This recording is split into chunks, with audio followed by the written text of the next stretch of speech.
Welcome back to another video on K-Prince Productions. Today we're walking through Orillia's beautiful waterfront. Orillia's waterfront is far more than just a pretty place. It's a layer cake of history, geology, and Canadian culture. Here are some fascinating facts about this iconic area. Historical and cultural gems. Prehistoric footsteps. The entire waterfront sits on the bed of glacial Lake Algonquin, a massive prehistoric lake that existed over 10,000 years ago after the last ice age retreated. The ancient shoreline is actually where the Highway 11/12 bypass runs today.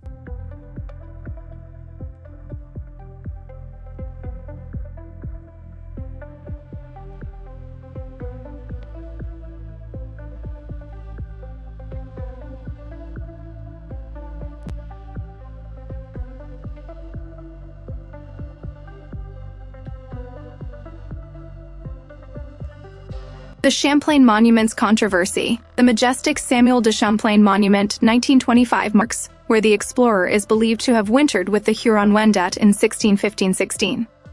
However, the statue's depiction of an indigenous man kneeling at Champlain's feet is now widely seen as colonialist and inaccurate. It has been the subject of ongoing dialogue about reframing history to be more truthful and inclusive.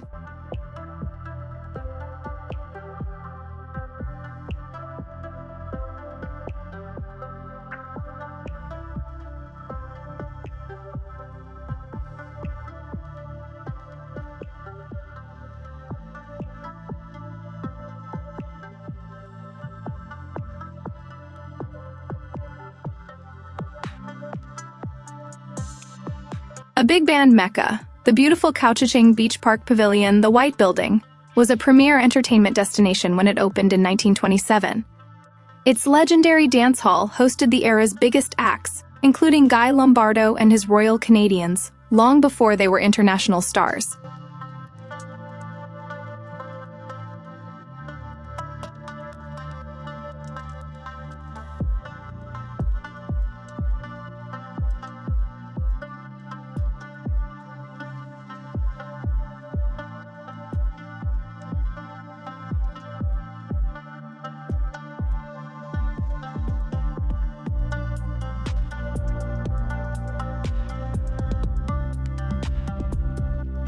The Green Ribbon Committee. In the late 1800s, the waterfront was swampy and neglected. A secretive group of local businessmen called the Green Ribbon Committee, named for the green ribbon tied to their meeting invites, was the driving force behind the civic project that created the stunning Couchiching Beach Park we know today.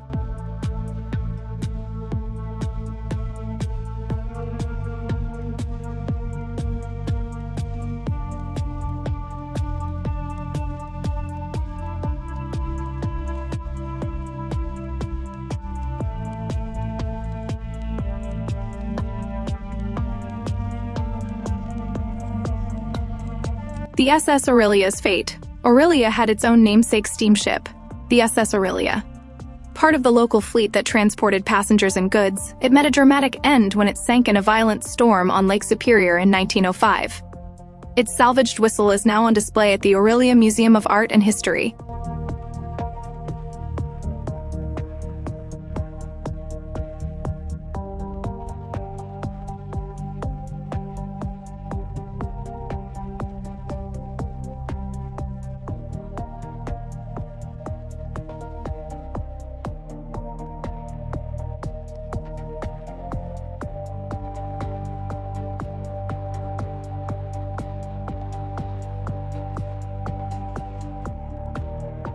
Natural and geological wonders. The Narrows, Gisikanang. The narrow passage between Lake Simcoe and Lake Couchiching is called the Narrows, or Gisikanang, in Ojibwe.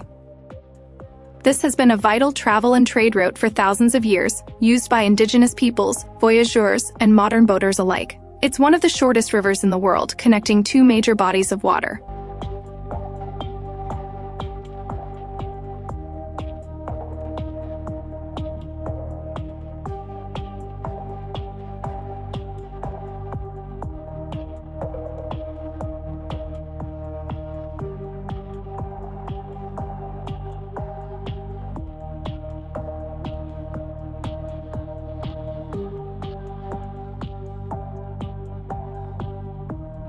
A man-made beach, the beautiful, expansive sand beach at Couchiching Beach Park is not natural. It was created in the 1920s as part of the park's development. The sand was brought in, and the fill for the park grounds allegedly came from excavating the basement of nearby Stephen Leacock's summer home, now a museum.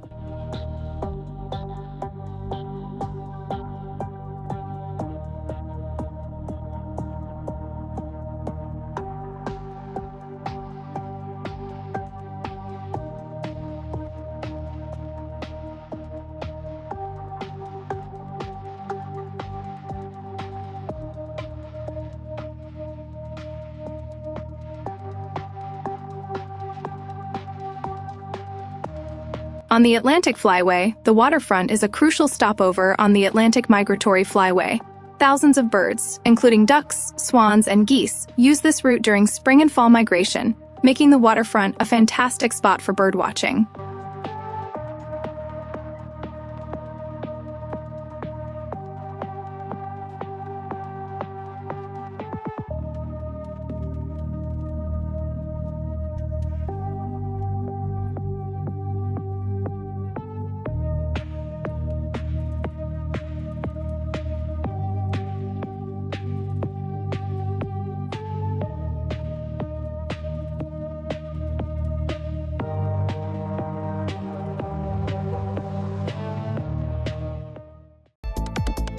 Quirky and unique features. The stormwater murals at the port of Orillia, you'll find large, colorful murals painted on the concrete stormwater retention walls. This innovative project turned necessary urban infrastructure into a public art gallery that depicts Orillia's rich history.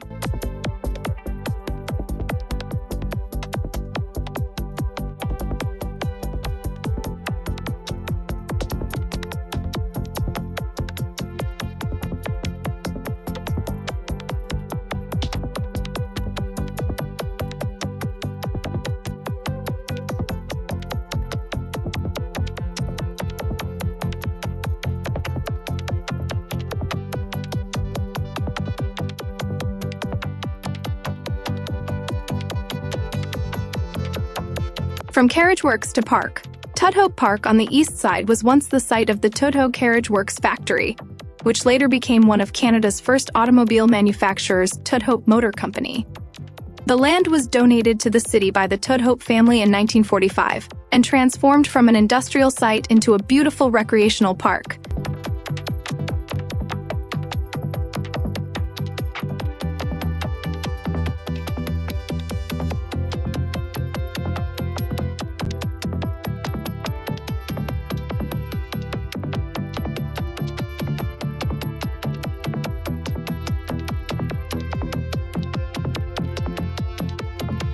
The Hole in the Wall.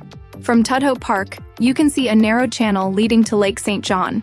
This area was once a bustling industrial hub for lumber and woolen mills. Today, it's a quiet residential channel, but the name Hole in the Wall remains a quirky nod to its past.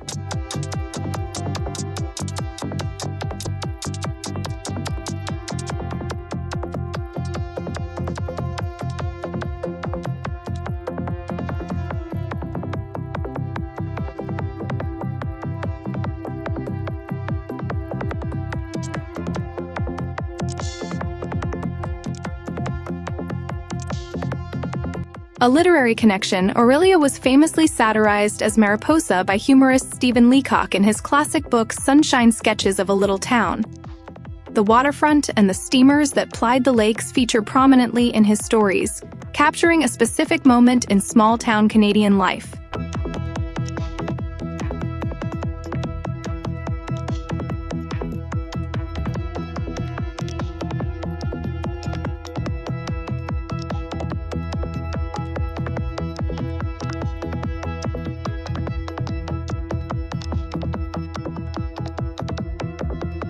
Whether you're walking its paths, swimming at its beach, or simply enjoying the view, you're interacting with a landscape deeply woven into the fabric of Canadian history.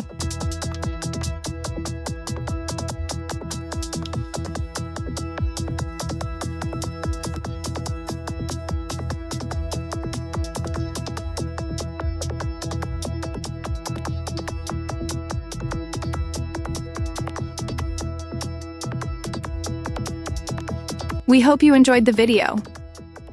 Thanks for watching. Share, like, and subscribe.